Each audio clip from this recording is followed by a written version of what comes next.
Hi everyone, and welcome to the Frick Collection's drawing series, Tabletop Atelier, where we practice the fundamentals of drawing that the artists in our collection all used in centuries past. I'm April Kim Tonin, the Frick's Ayesha Bulchandani Head of Education and Public Engagement. Today we will take a few minutes drawing and taking inspiration from this pair of colorful Enamel Saltcellars made in the late 16th or early 17th century in Limoges, France, a city renowned for its enamelware and later its porcelain.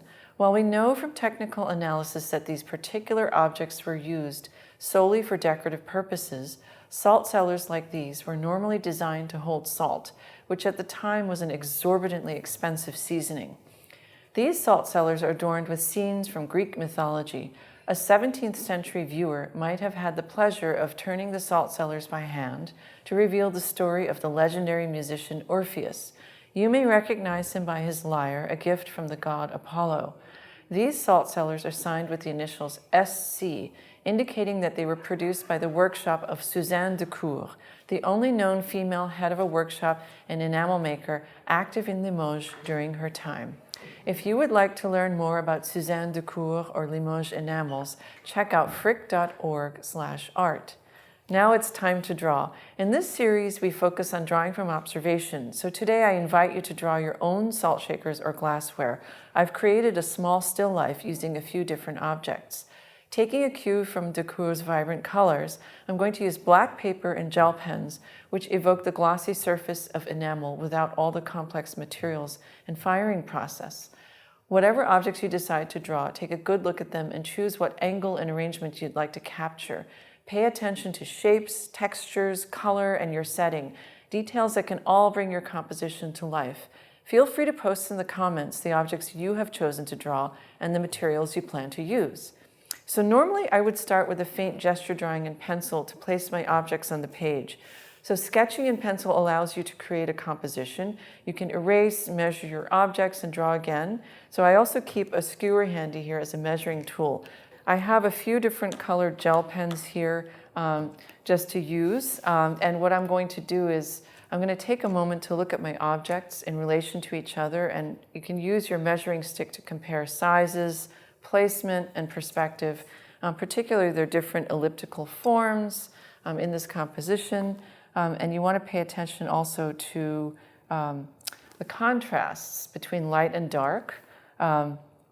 And also to look, I'm actually, you know what I'm going to do? I'm going to correct this pencil drawing as I'm working, because I'm seeing that when I prepared this drawing, the objects have shifted a little bit when I place them, but that's okay. These are all sort of good guidelines to follow. And so what I'm doing is I'm just taking a really quick moment to draw these objects and create a really sort of simple line drawing. And what I'm trying to do is, with these gel pens, because there's a really nice contrast on the surface, I'm also working with just very clear lines. And what I'm also doing is to avoid what I call chicken scratches. So you make a really nice, clean drawing. And I'll go back and add in a little more details. You also want to think about the entire composition and not just, focus on a singular object. So it's important that, I'm just kind of speeding things up and adding in the other objects. And something else that I'm thinking about as I'm looking is that I've placed these objects so that they are slightly sort of one in front of the other. And that's also to demonstrate this notion that anything that's closest to you will be larger. And so you can, this way you can really exaggerate the size and show the foreshortening. And I'm going to make a correction here, and actually this bowl, the small bowl, will go over here. So I'm just going to indicate that. And I see that it kind of overlaps a little bit with, intersects with the salt shaker. So here we go. And you can also make corrections as you go along. But again, this is just to show you how we would get started. And I thought I would very quickly return to the topic of enamelware. It's something that is an ancient technique. It's been in use since the 3rd millennium BCE in Mesopotamia. And you may be familiar with it today through enamel jewelry, decorative boxes, or mugs and kitchenware. And the process of making enamels is complex and varied. So really an artist places a layer of powdered colored glass onto a copper sheet, then fires the piece in a kiln or even in an oven to fuse the glass to the metal. And this step is usually repeated a number of times to achieve a specific sort of series of colors and effects. And that's just a little bit, that gives you a kind of 30-second overview of a very, very complex and time-consuming process. So at this moment, I invite you to take a moment to look at your drawing so far. And a shorter drawing will remain a more gestural sort of, will have a more gestural feel or quality. But if you give yourself more time, you can always build up more detailed layers. You can come back to your drawing layer later or continue to work past the end of this video.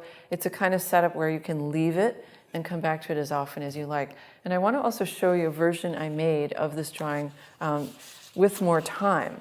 And this is a drawing that took about 30 minutes. And I tried to really activate as much of the page as possible by using the gel pens to emphasize the shadows beneath each object, and also sort of to bring a little bit of color onto the page. But as we reach the end of our time together, I'd like to thank you very much for joining me for a quick drawing break. I hope you've enjoyed this installment of Tabletop Atelier, where we practice the fundamentals of drawing that the artists in our collection all used in centuries past. And you can learn more about the collection at frick.org/art. We would love to see your work. Please tag us at Frick Collection and hashtag Frick Collection if you share your creation online.